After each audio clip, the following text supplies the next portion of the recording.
Ako'y manalangin. Ama naming mapagmahal na Diyos, lumalapit po kami sa inyo ngayon ng may kababaang loob. Alam po ninyo ang laman ng aming puso. Alam po ninyo ang bigat na aming dinadala. Mga utang, pangamba, takot at hiya na matagal na naming kinikimkim.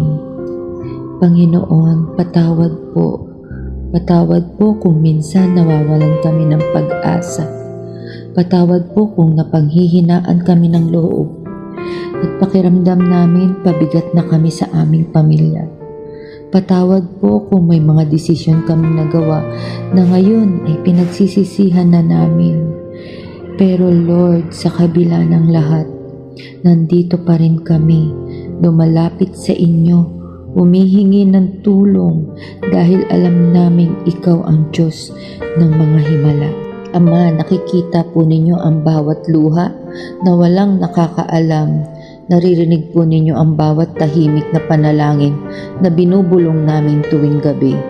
Alam po ninyong gaano kabigat ang pakiramdam ng may utang pero gustong lumaban, gustong bumangon, gustong magsimula muli. Panginoon, sa oras na ito, hinihiling po namin ang inyong kapayapaan. Yung kapayapaang hindi kayang ibigay ng mundo.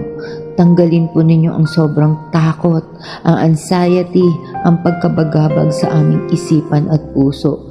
Lord, hinihiling po namin ang inyong divine provision. Ikaw po ang Diyos na nagbukas ng Red Sea. Ikaw po ang Diyos na nagpakain sa libo-libo.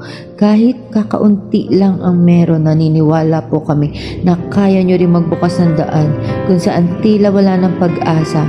Kung may utang na hindi namin alam kung paano babayaran, Lord, ikaw po ang magbigay ng paraan.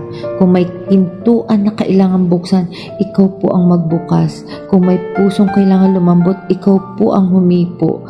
Bigyan po niyo kami ng karunungan kung paano haharapin ang aming sitwasyon. Bigyan niyo po kami ng disiplina para matutong humawak ng biyaya niyo. Bigyan niyo po kami ng lakas ng loob para hindi sumuko. Kahit pagod na kami, Panginoon, hinahabilin po namin sa inyong aming pamilya.